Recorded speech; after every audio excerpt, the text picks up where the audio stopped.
Oke, kita mulai aja ya. Assalamualaikum warahmatullahi wabarakatuh. Waalaikumsalam warahmatullahi wabarakatuh. Eh, Nama saya mungkin sudah dikasih tahu Pak Izra. Nama saya Kardian Semara Lilih Purnaumara. Panggilannya Lilih. Saya dosen di Fakultas Saintek seberang, seberang kampus kalian, karena kalian FEBI ya fakultasnya. Nah, sementara saya juga mendapatkan tugas khusus untuk membantu teman-teman di pusat pengembangan bisnis UIN Sunan Kalijaga. Jadi itu kenapa sekarang saya bisa ketemu sama kalian-kalian yang ada di sini. Belum lama mulai dari saya masuk UIN 2018, kemudian mulai 2020 kemarin baru mulai membantu di PPB. Jadi PPB itu singkatan Pusat Pengembangan Bisnis. Saya banyak berurusan sama aspek-aspek fisik karena background saya arsitek, dan saat ini di Fakultas Saintek sedang mempersiapkan program studi arsitektur dan beberapa program studi teknik lainnya. Jadi karena saya backgroundnya arsitek, saya dimintai tolong oleh PPB untuk menjadi tim yang berkaitan dengan perencanaan, desain dan lain-lain. Jadi uh, secara garis besar latar belakangnya seperti itu. Nah, sekarang berkaitan dengan yang tugas PPB ini, itu dengan tugas yang dari kampus kalian itu, salah satu dari kalian coba tolong jelaskan gimana ceritanya dari sudut pandang kalian. Karena Pak Izra belum memberikan penjelasan yang cukup detail, jadi masih secara umum. Jadi silahkan kalau dari kalian ada siapa itu mau berniat untuk menjelaskan secara detail apa yang akan kita lakukan, apa yang bisa saya bantu dan lain-lain. Monggo, santai aja. Silahkan kalau kalian ada yang mau share sesuatu. Nanti saya sudah mempersiapkan beberapa hal, cuman saya mau memastikan dulu uh, dengan mau ngapain gitu. Maksudnya kita arahnya mau kemana. Gitu. Oke, monggo silahkan siapa yang bisa mau share-share sedikit.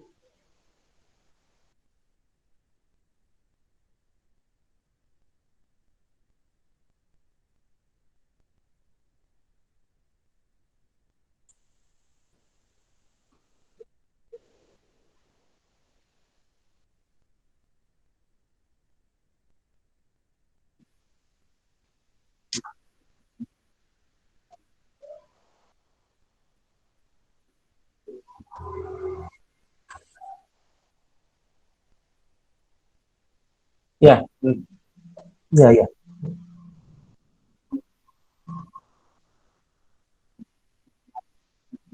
Nah, hmm, hmm, hmm.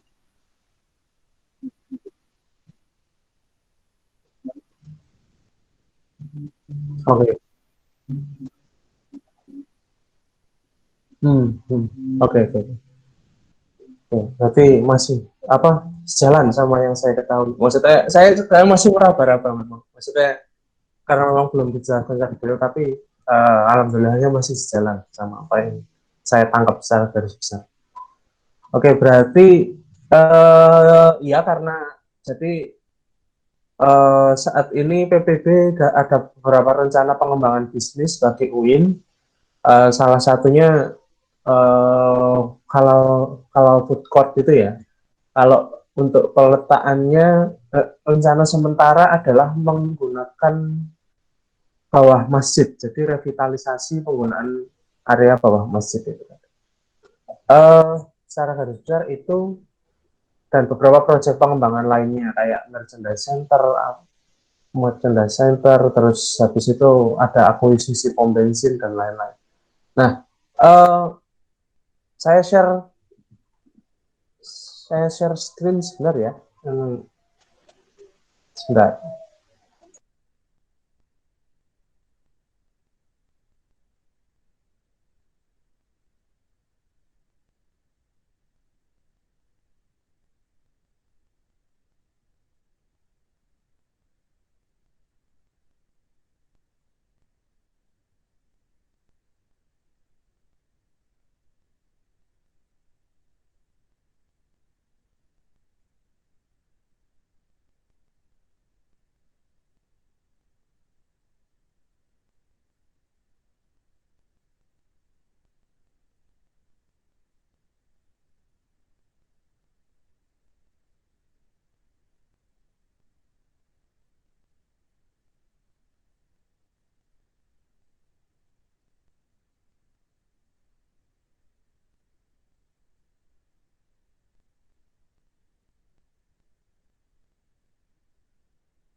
Kelihatan ya? Halo. Belum, Pak. Loh, sekarang ini nggak kelihatan? Nggak kelihatan, Pak. Oh, sebentar, sorry.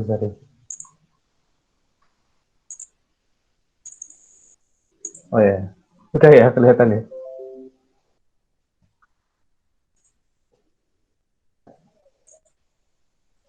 Eh, jadi kalau untuk kaitannya halal food court itu adalah seperti yang tadi sudah saya jelaskan secara garis besar, itu adalah revitalisasi penggunaan area di bawah masjid yang sekarang itu kantin yang cuma diisi satu atau dua vendor itu menjadi sebuah food court gitu ya. Food court itu rencana sementara itu ada sekitar 10 vendor yang akan menyewa di situ. Itu pada awalnya kemarin itu adalah perkiraan dari Pak Izra jumlah 10 itu. Jadi dari 10 vendor itu nanti akan ditambah satu vendor dari PPB sendiri. Jadi PPB sendiri akan menjual minuman di situ. Kalau diskusi terakhir PPB akan menjual minuman di situ, sedangkan 10 vendor yang lain tidak menjual minuman. Jadi nanti market untuk minuman semuanya dipegang oleh PPB. Nah, sekarang posisinya halal food court ada di mana itu akan saya jelaskan. Jadi kalau saya karena backgroundnya arsitek ya, jadi dalam merencanakan sebuah proyek itu ada 4 langkah yang kalian lihat ini, ada inisiasi dan planning, ada desain, ada eksekusi, dan kemudian ada monitoring dan controlling.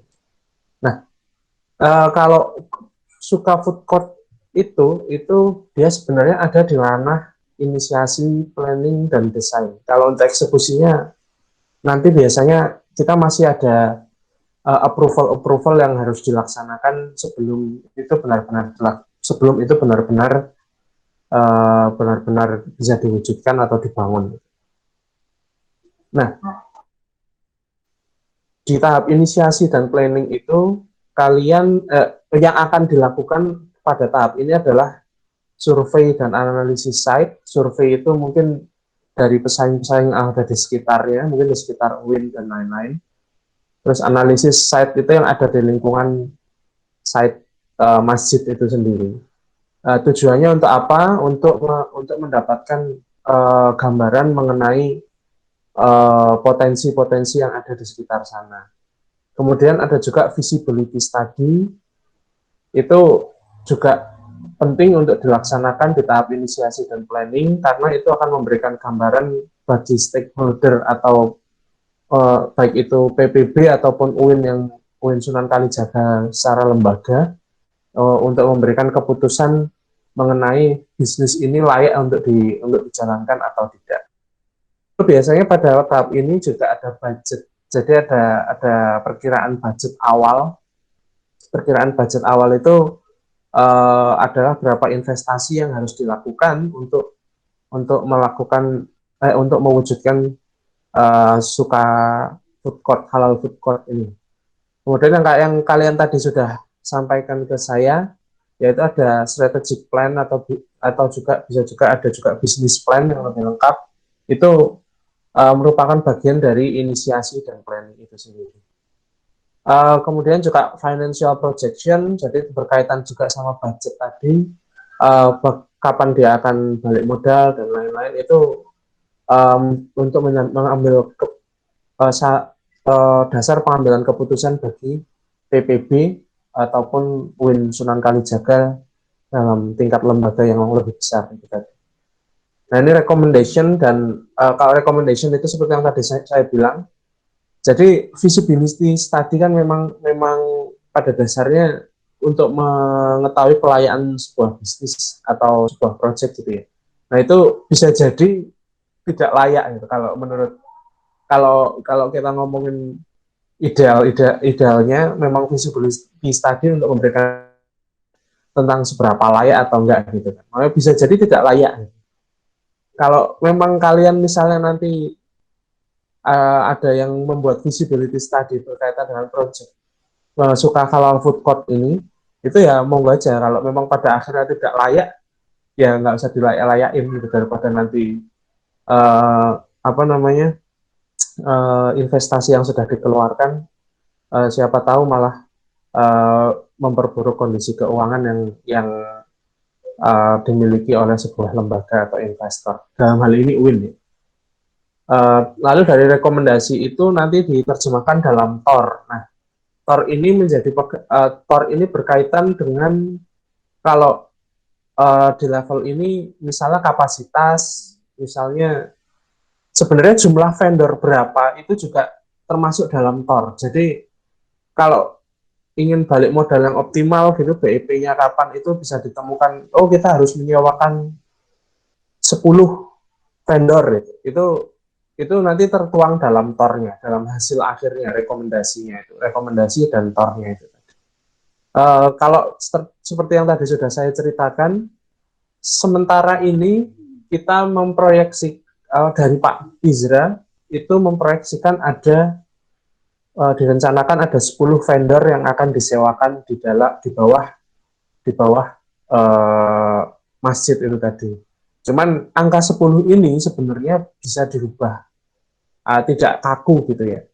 Saya kurang tahu perhitungan analisis Pak Izra hingga ketemu 10 vendor itu dari mana. Mungkin nanti teman-teman bisa bisa bisa merumuskan secara yang lebih lebih terukur gitu ya, kenapa bisa ketemu 10 vendor itu berdasarkan dengan nilai sewa, terus kemungkinan balik modal, laba dan lain-lainnya sesuai dengan financial projection itu tadi.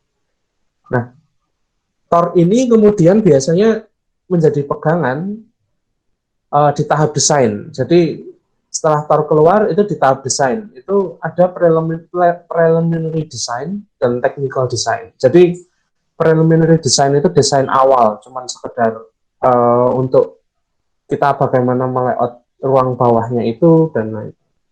Ruang bawah itu juga kan kemudian kita juga mendapatkan gambaran tentang operasionalnya seberapa sih.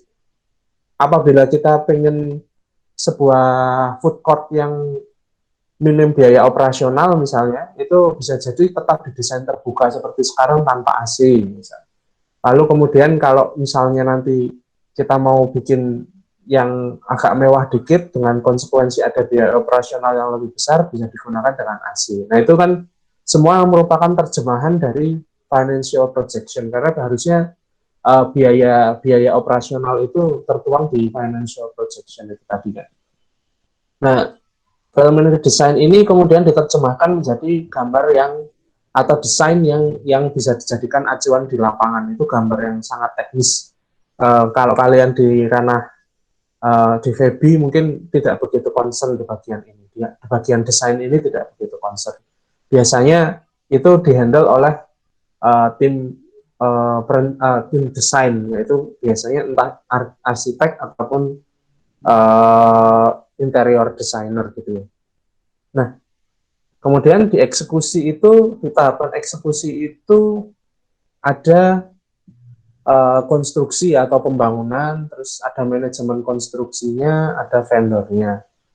Nah, konstruksi itu berkaitan dengan pembangunan yang melaksanakan desain itu menjadi sebuah bangunan yang nyata gitu ya.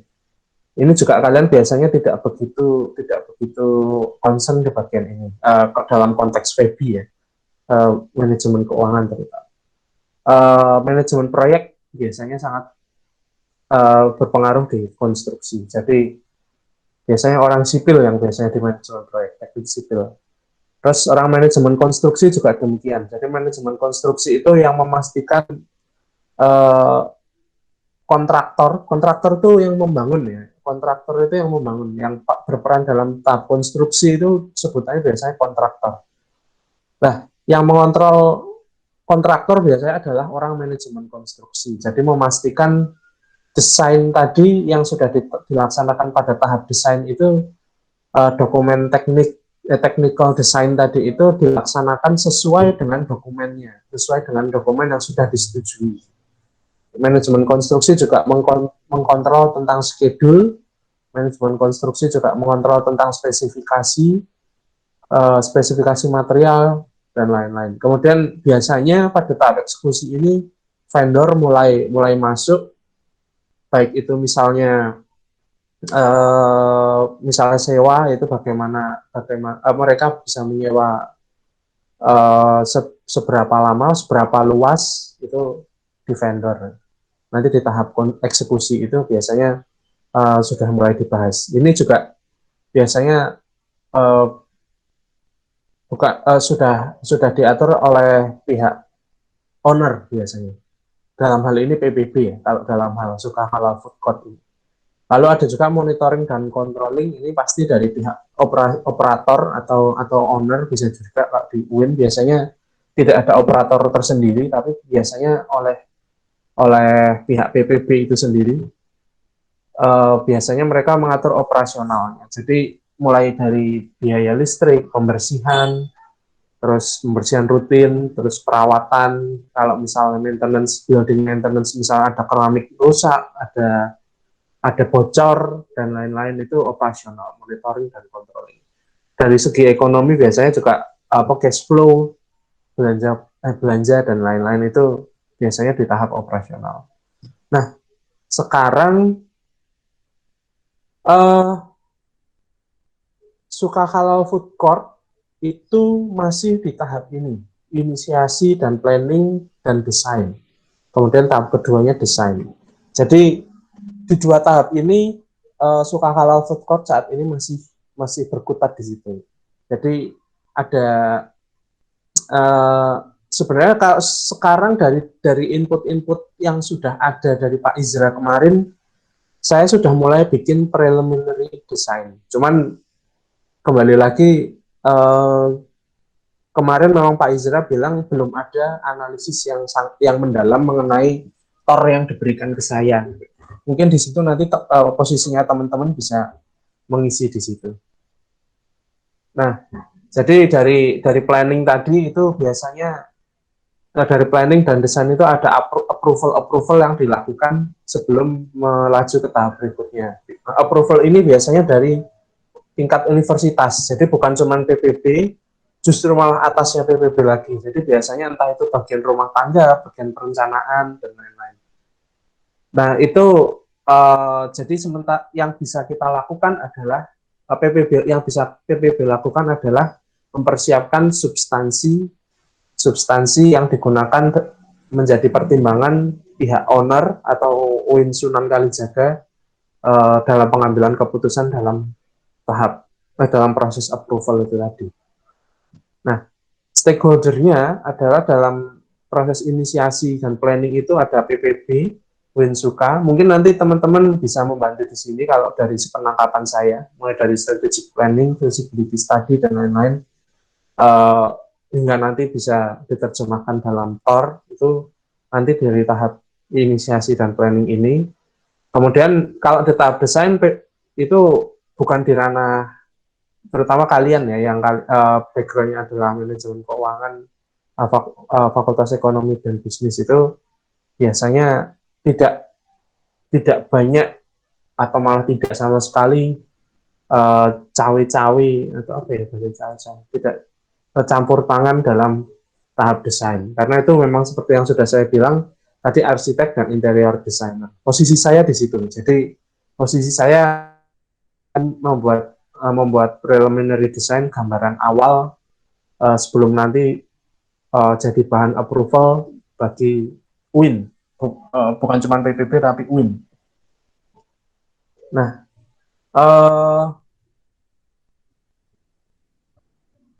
sekarang berarti kan kalian banyaknya nanti di tahap yang ini ya, yang kalian butuhkan itu untuk tahap ini itu apa? Tahap awal ini, data apa yang kalian butuhkan biasanya?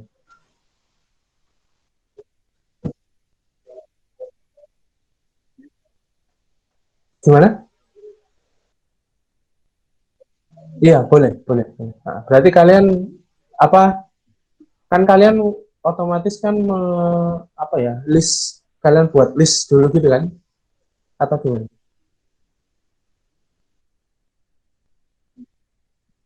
Oh iya, iya, silakan. Nah,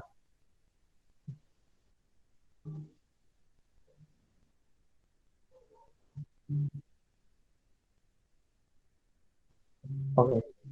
Jadi kalau food court itu, kalau berdasarkan diskusi terakhir, itu digunakan oleh mayoritas internal. Jadi kemarin sudah dilakukan analisis site secara umum ya. Itu memang, kalau memang kita tujuan utamanya PPB dan UIN itu adalah memfungsikan ruang di bawah masjid. Itu kuncinya. Nah, berdasarkan kunci itu apa, elemen apa, syarat-syarat utama itu bahwa lokasinya harus di situ, tidak boleh di tempat lain. Nah, berdasarkan hal itu maka dirumuskan bahwa penggunanya, sasarannya adalah mahasiswa dan pengunjung masjid terutama. Jadi ketika kemarin sempat mengusulkan bahwa kalau mau menangkap pangsa pasar yang lebih besar selain mahasiswa, itu kita lebih baik tidak menggunakan di bawah masjid. Cuman ternyata yang tidak bisa ditawar adalah kalau food court berfungsi untuk meramaikan masjid, jadi ruang di bawah masjid itu yang akan digunakan. Kalau berdasarkan analisis apa, bahwa berdasarkan keputusan tersebut, maka disimpulkan bahwa mayoritas pangsa pasar yang dituju adalah mahasiswa dan pengguna masjid, bukan orang luar. Gitu.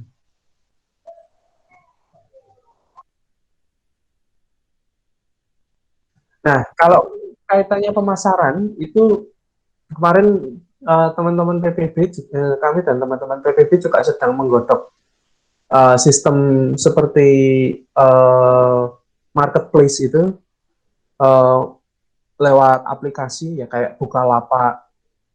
Kalau kemarin Pak namanya Sukalapak. Nah, itu aplikasi itu akan digunakan untuk pemasaran internal dan eksternal. Tapi mayoritas memang target utamanya internal. Nanti mungkin pengembangan ke depan baru eksternal. Jadi di aplikasi itu nanti akan ada marketplace, mulai itu dari salah satunya halal food court itu tadi, terus kemudian fasilitas-fasilitas penggunaan uh, kayak gedung olahraga, gedung sewa, itu semua akan dipasarkan lewat itu juga. Dan mahasiswa bisa bisa menjual menjual item mungkin seperti OLX gitu, tapi di jadi mereka bisa menjual OLX ke kayak kalian bayangin kayak OLX gitu ya. Itu untuk internal maupun eksternal. Tapi Pak, target pasar utamanya sementara di tahap awal ini memang masih internal, kalau lewat aplikasi itu. Tapi kedepannya itu diharapkan eksternal, karena nanti jadi misalnya kalian ada buku-buku yang sudah tidak digunakan gitu, setelah kalian lulus gitu mungkin bisa dijual ke adik angkatan yang lebih membutuhkan gitu, itu lebih mudah gitu, misalnya. Jadi tujuan utamanya di tahap awal seperti itu. Tapi kalau kedepannya tetap eh, nanti ketika trafficnya sudah cukup tinggi, kemarin udah diskusi dengan desainernya itu, desainer softwarenya itu, datanya nanti bisa dijual untuk biar reach-nya lebih jauh lagi, nggak cuma di win. Tapi kalau di tahap awal ya internal saja.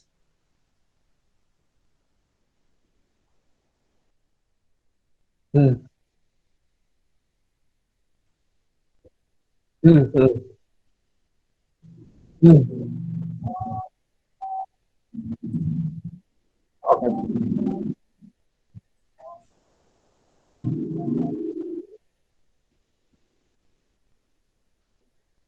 Ya, ya. Nah, jadi kemarin saya sudah melakukan perhitungan sebenarnya.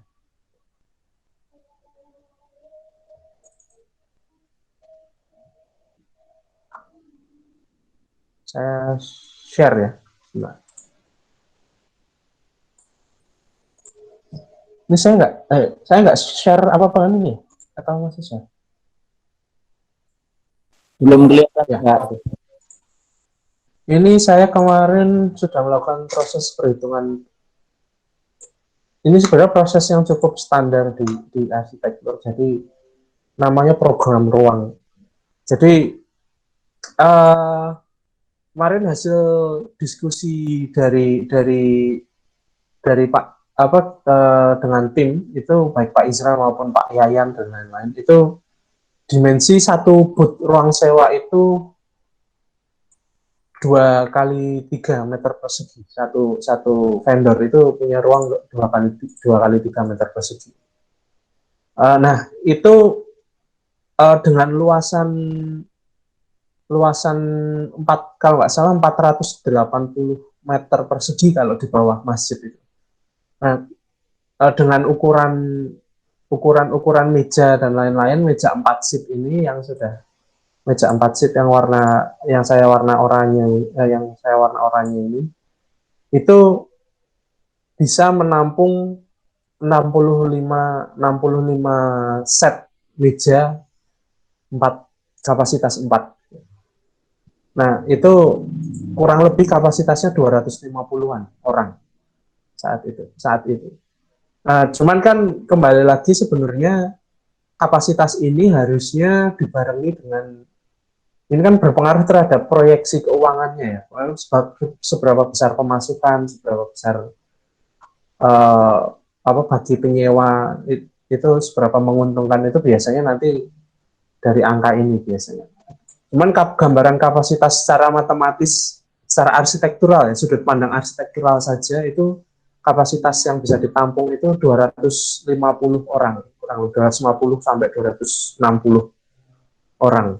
Itu dengan asumsi ini saya sudah menghitung kalau di arsitektur itu ada namanya sirkulasi. Itu jadi kalau kalian bayangin meja antar meja satu dan meja yang lain kan pasti ada jaraknya tuh. Itu biasanya ada koefisien sirkulasi ini yang saya warna hijau.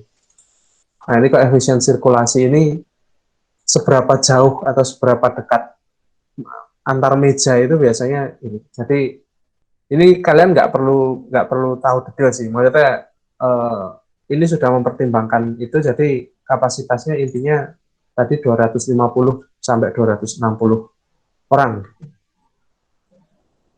Itu kalau perhitungan sementara secara arsitektural seperti itu. Jadi dari 260 itu sudah ada ruang untuk vendor, 10 vendor, dan juga ruang untuk toilet kan kebetulan sudah ada ya di bawah situ. Jadi tidak perlu ada penambahan toilet lah.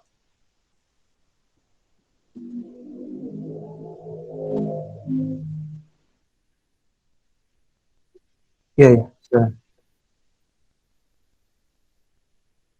Nah, itu juga termasuk nanti jadi bagian tor sebenarnya. Maksudnya vendornya eh, harusnya dari PPB. Jadi dari PPB itu mempersiapkan guide-nya, kemudian tapi bukan saya ya, kemudian dari PPB sebagai sebuah lembaga ya, bukan cuma saya.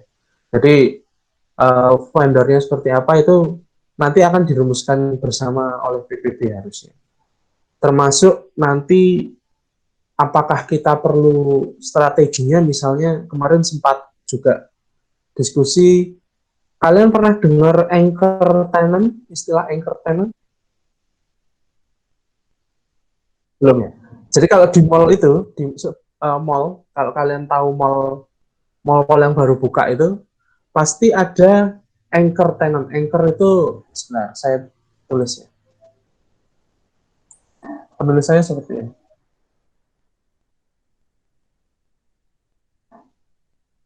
Jadi tenant atau vendor. Tenant itu anchor vendor atau anchor tenant.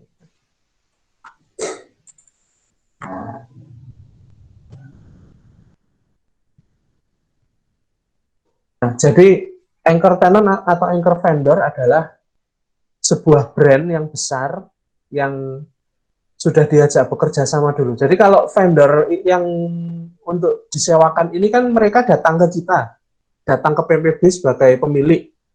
Jadi misalnya ada warung pecel misalnya atau warung burjo gitu mau mau mau nyewa di tempat di food court, halal food court itu dia kan datang ke PPB gitu. Nah, kalau anchor tenant itu PPB yang datang ke sebuah tempat makan yang sudah punya nama gitu. Misalnya Olive Fried Chicken gitu. Itu nanti biasanya kalau dalam mall itu biasanya kan kalau kalian begitu mall buka walaupun semua ruangnya belum tersewa, itu kan biasanya sudah ada bioskopnya, sudah ada KFC-nya, sudah ada Solarianya, sudah ada Mataharinya, Sentronya dan lain-lain. Itu tuh anchor tenant. Jadi pihak mallnya itu sudah mengajak brand-brand ternama itu untuk buka. Nah, brand-brand ternama itu buka, maka akan mengundang brand-brand kecil untuk buka toko.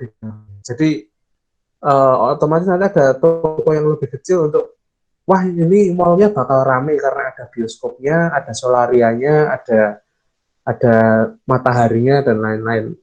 Maka saya akan buka restoran di sana, cari tempat sewa untuk buka restoran. Itu salah satu strategi juga yang kemarin sempat dibahas, tapi memang belum ada keputusan yang lebih belum ada keputusan yang rigid ya berkaitan dengan itu. Jadi sempat ada ide untuk mengundang satu atau dua anchor tenant untuk kemudian diharapkan mengundang 8, kalau misalnya ada 10 ruang sewa ya, 10 ruang sewa, dua misalnya mengundang brand ternama, misalnya Burjo, Burjo apa itu eh, yang ramai itu, Burjo atau Olive Fried Chicken itu buka di situ, otomatis nanti yang 8 itu akan ada warung-warung sekitar, warung-warung yang lebih kecil atau toko apa penjual-penjual makanan yang lebih kecil untuk buka di situ juga harapannya karena asumsinya sudah ramai gitu. Apa akan cukup ramai karena ada brand-brand yang cukup kuat di situ. Itu salah satu strategi juga yang bisa dilakukan. Jadi cuman memang keputusannya belum ada berkaitan dengan itu. Jadi karena masih tahap perencanaan ya. Jadi masih sangat bisa berubah.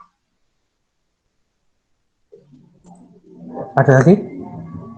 Cukup paham ya tadi yang tentang anchor tenant ya. Tadi yang saya sampaikan. Oke. Ya, ya saya. Hmm, ya ya.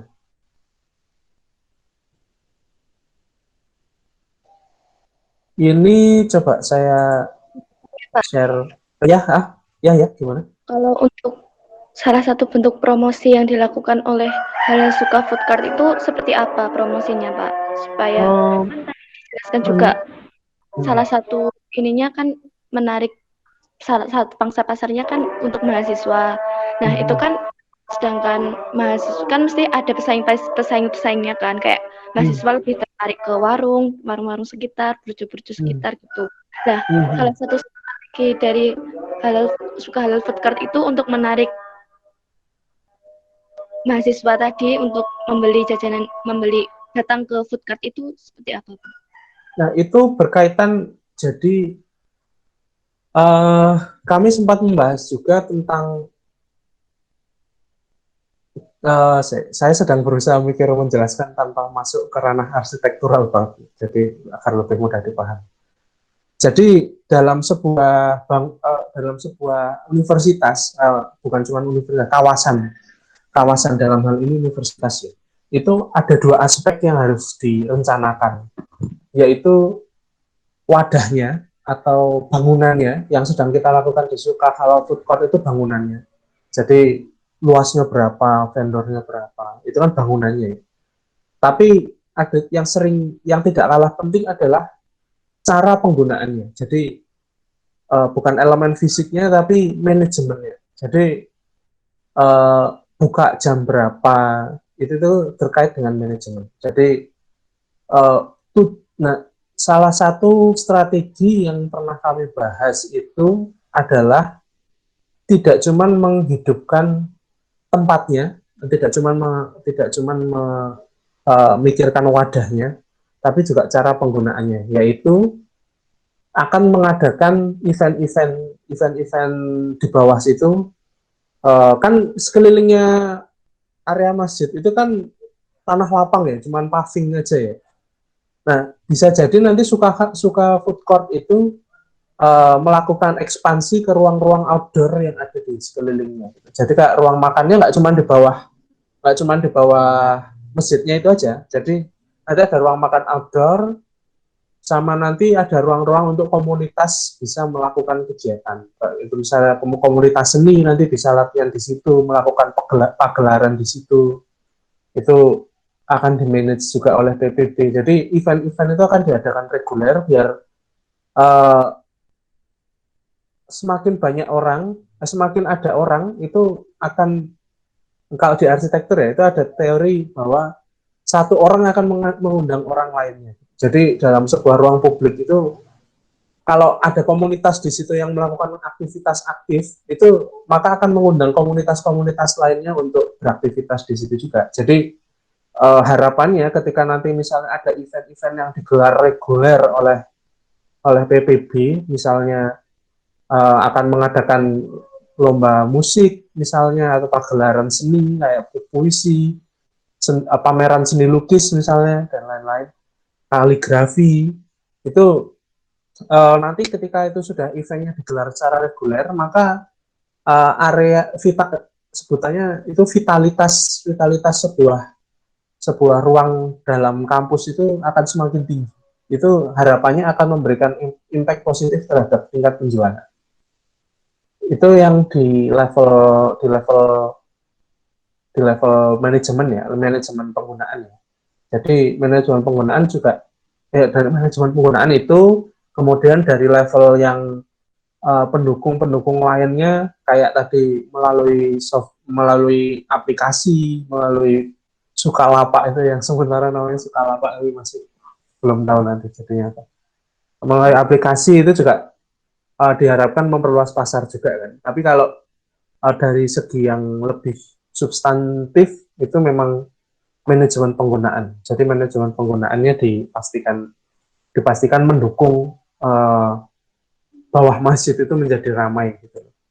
Tidak hanya ramai waktu sholat aja, gitu. Tapi masih di sana belajar bersama di sana dan lain-lain. Itu nggak bisa dilepaskan sebenarnya. Kalau kita ngomongin apa? Kalian ada yang tahu di Jakarta? Ada yang asalnya dari Jakarta di sini? Nggak ada ya? Nggak ada ya? Apa kalau di Jakarta itu ada M Block Space, itu juga pendekatannya sama. Jadi M Block Space itu pendekatannya placemaking sebetulnya di arsitektur. Jadi meramaikan suatu tempat dengan membuat kegiatan di situ. Membuat kegiatan, lalu kegiatan itu diharapkan mengundang kegiatan-kegiatan yang lain, terus kita juga menjual sesuatu di situ. Nah, itu pendekatannya sebenarnya suka halal food court itu seperti itu. Kalau untuk meramaikannya, selain penggunaan aplikasi, marketing dan lain-lain, itu kemarin diskusi terakhir sampai di situ. Cuman itu terlalu arsitektur. Jadi intinya kalau bahasa sederhananya ini ya, kalau bahasa sederhananya strategi untuk menjawab pertanyaan tadi, strategi apa yang untuk membuat ramai, yaitu mensinkronkan antara kebutuhan memastikan ketersediaan ruang yang kondusif, kemudian memastikan ada program event yang berjalan di situ juga. Nah, itu secara sederhana seperti itu.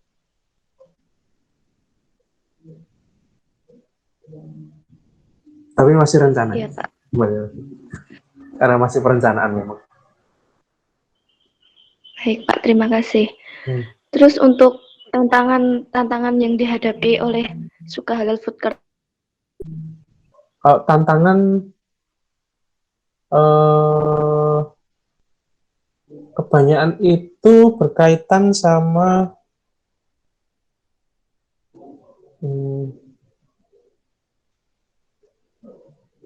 sebenarnya kalau dari sudut pandang saya itu akses ya. Maksudnya di luar sana lebih banyak tempat makan yang lebih mudah diakses terutama.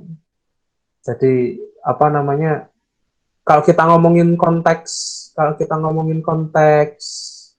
eh, Masjid Uin Sunan Kalijaga itu, laboratorium agama itu memang mayoritas kan hanya ramai di waktu sholat. Mahasiswa masih minim beraktivitas di sana. Gitu. Yang jurusan-jurusan, kalau yang jurusan agama mungkin akan sering beraktivitas di sana ya. Tapi kalau untuk mahasiswa yang lebih luas itu masih cukup minim melakukan aktivitas di sana. Jadi tantangannya adalah akses apa masih banyak tempat lain yang lebih mudah aksesnya dibandingkan masjid itu sebenarnya. Jadi kayak di luar mahasiswanya dari kampus, dari kos dan lain-lain itu lokasinya cukup tersembunyi. Jadi kalau masih banyak tempat-tempat yang menawarkan jualan lain di luar sana dan lebih mudah diakses lagi. Nah, dan bisa bisa pakai Gojek lagi pesannya. Nah itu tantangannya yang harus kita kita temukan solusinya kan. Maksudnya kalau untuk meramaikannya kayak tadi yang sudah saya bilang caranya biar rame dulu ya dengan mengadakan event. Kalau tentang akses lewat software, aplikasi dan lain-lain itu pakai aplikasi Sukalapak itu yang sedang direncanakan juga. Jadi pada akhirnya kesimpulannya jadi seperti itu. Tapi kalau tantangannya yang jelas menurut saya banyak tempat makan di luar sana dengan produk yang beragam, mudah diakses dan mudah melakukan transaksi. Sementara itu seperti itu. Baik Pak, terima kasih. Sama ini kan sebuah perusahaan itu kan dijelaskan kalau sebuah perusahaan awalnya sebelum mendirikan sebuah perusahaan pasti ada sebuah visi dan misi. Nah, visi dari Suka Halal Food Cart itu sendiri apa Pak? Wah, itu memang belum dirumuskan bersama. Berarti belum ada gitu Pak? Memang belum ada, ya. Karena memang Suka Halal Food Cart masih tahap yang cukup baru ya. Maksudnya masih benar-benar tahap perencanaan awal. Nanti kalau misalnya sudah ada, apa misalnya nanti saya tanyakan Pak Izal, saya juga relatif baru juga, jadi siapa tahu sudah ada, tapi saya yang kurang tahu, saya juga bisa jadi juga seperti itu. Nanti kalau memang sudah ada, saya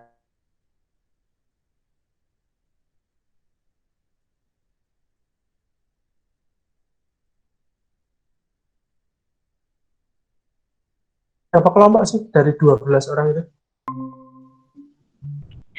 3 kelompok Pak, dari 3 kelas. 4 ya, 4 kelompok berarti. 4 orang per kelompok. Iya. Ya.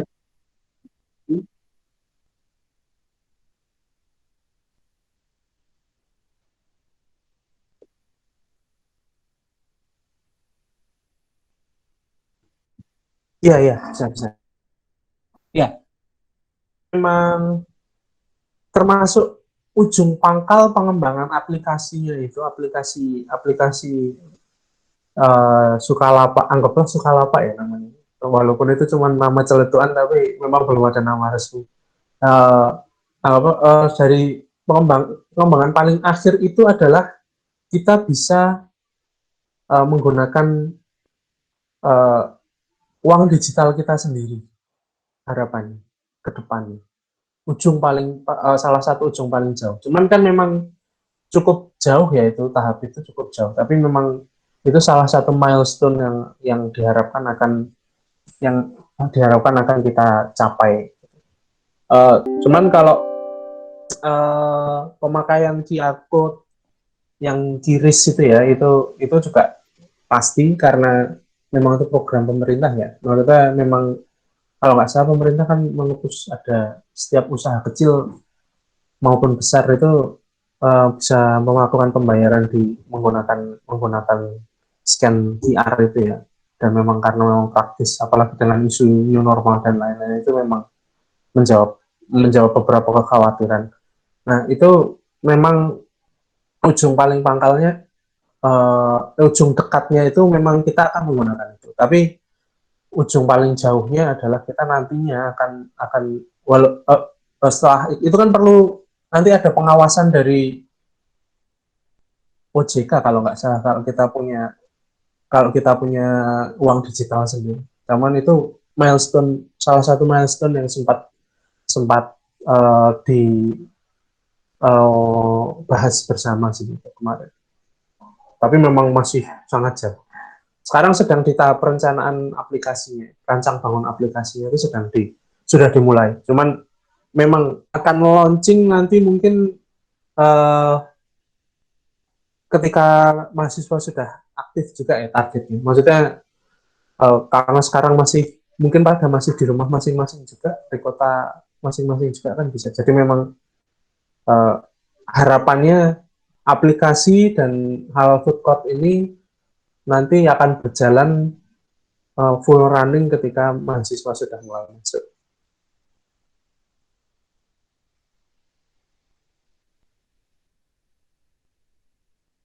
Nah, kalau yang tadi saya bilang ada approval itu biasanya nanti di bagian perencanaan universitas itu salah satu bidang perencanaan adalah salah satu bidang yang kita butuhkan approvalnya untuk melaksanakan program ini. Jadi biasanya itu dari desain-desain awal itu nanti kita ajukan ke bagian perencanaan, ke bagian rumah tangga dan lain-lain. Lalu setelah approval dari sana nanti mereka akan oh ya ada sekian gitu. Jadi outputnya seperti itu. Tapi biasanya kalau pendanaan mayoritas pasti dari universitas biasanya.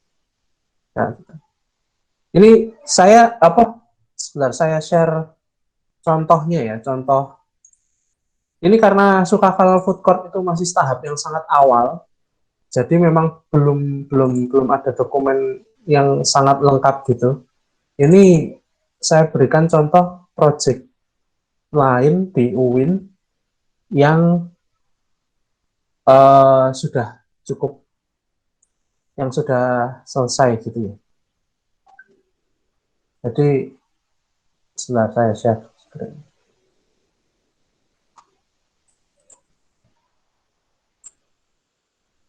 Your internet.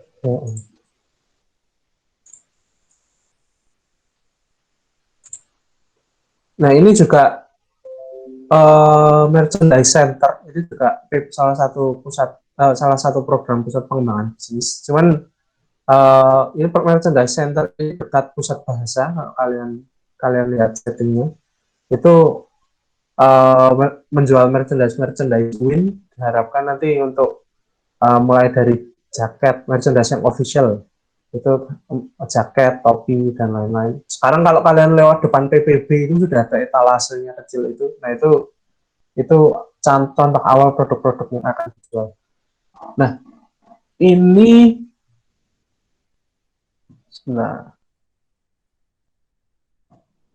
jadi ini estimasinya itu ada berkaitan dengan dari desain kayak yang tadi sudah saya bilang. Ini yang disebut preliminary design. Jadi kita cuma menunjukkan wujudnya kurang lebih nanti akan seperti apa. Kita sebagai PPB itu ingin bentuknya nanti seperti apa. Jadi di sini mempertimbangkan keseragaman dengan bangunan lain, terus lokasi dan lain-lain. Nah ini kita masih ngomongin desain, nah terus kita juga ngomongin spesifikasi teknisnya, terus estimasi. Nah ini yang penting, estimasi anggarannya. Jadi dari estimasi anggaran ini nanti terus ketemu biayanya, total nilainya. Nah, ketemu nilai bangunan tadi itu segini, 450 410 juta sekian gitu. Cuman kan nanti dari preliminary design itu kan tadi kayak yang tadi sudah saya bilang itu diterjemahkan menjadi dokumen teknis ya, technical design.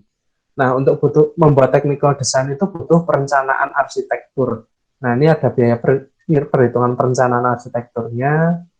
Ini imbal jasa arsiteknya itu nanti untuk pembuatan dokumen teknisnya itu 24 juta.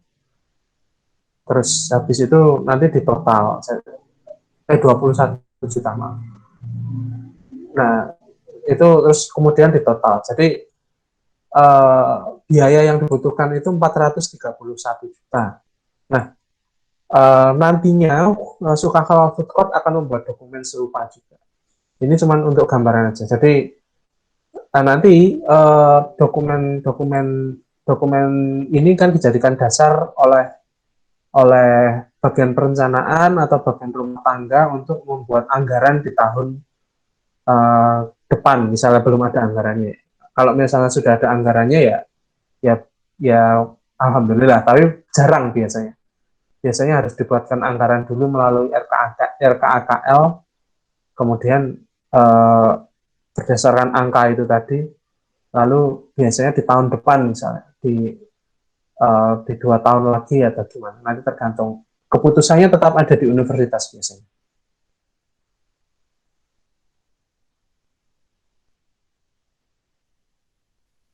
Apa ya? Belum, belum. Itu baru, itu kalau nggak salah kemarin dimasukkan di RKAKL-nya 2022 kalau nggak salah. Apa ya? Tornya yang tadi,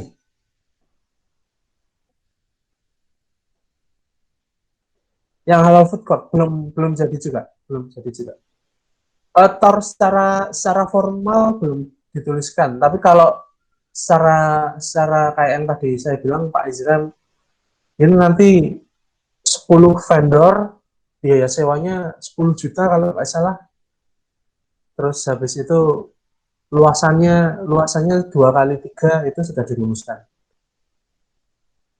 Cuman tor lainnya belum sih. Itu yang sedang saya buat sekarang.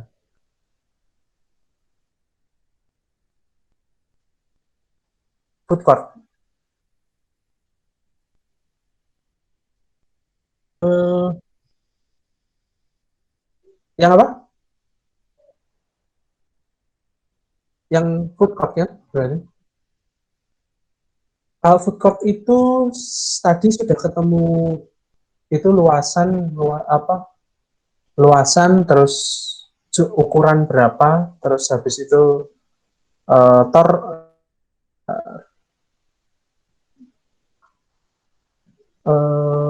sebentar ya. Eh, sorry, aku ambil charger dulu ya. Ini nggak tak cas sih.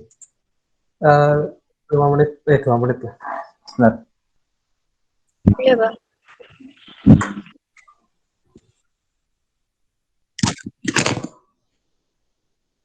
Aku, Mas.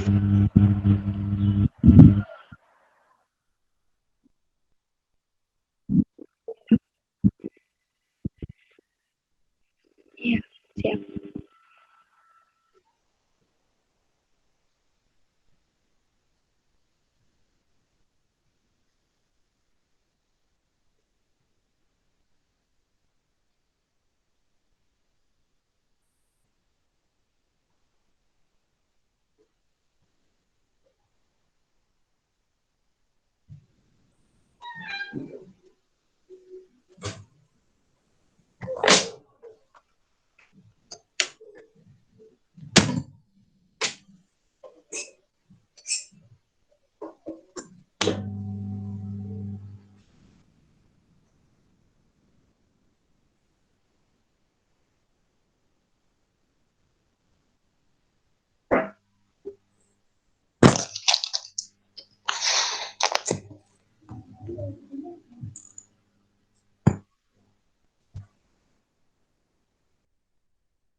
Hmm. Tornya ya, tornya kalau secara formal belum ada tulisannya, belum dituliskan dalam dokumen yang secara formal. Cuman kalau untuk apa namanya uh, yang sudah disepakati tadi atau tor sementara yang saya jadikan pegangan itu berkaitan dengan luasan, yaitu masing-masing 2x3. Kemudian biaya sewanya kalau tidak ada perubahan itu di angka 10 juta per tahun. Atau misalnya kalian nanti bisa, saya kurang tahu ya, kalian bisa menemukan nilai sewa yang lebih terukur gitu, atau saya juga kurang, karena saya kurang tahu 10 juta itu angkanya dapat dari mana gitu. Kalau misalnya kalian bisa merumuskan nilai sewa yang lebih terukur gitu, itu akan lebih baik juga. Terus jumlah jumlah vendornya itu 10 ditambah 1 dari PBB, jadi ada 11. Kemudian kapasitasnya seperti yang tadi saya bilang ada 250 orang. Itu di ruang di bawah masjid aja ya. Nanti kalau misalnya kita ada rencana ekspansi keluar, itu maka akan jauh lebih besar dari itu, bisa sampai 500, 400 sampai 500 mungkin.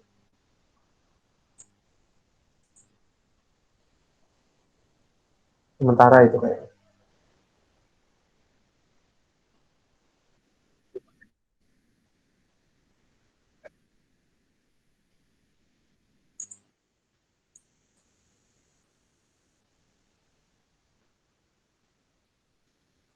Ini kalian angkatan berapa nih mayoritas yang di sini?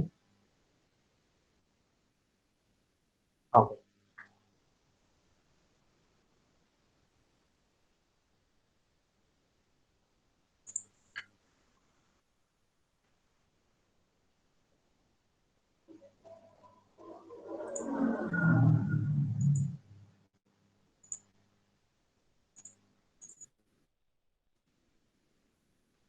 Ya, ya. Oke. Oh ya. Waalaikumsalam. Yang lainnya tidak ada pertanyaan?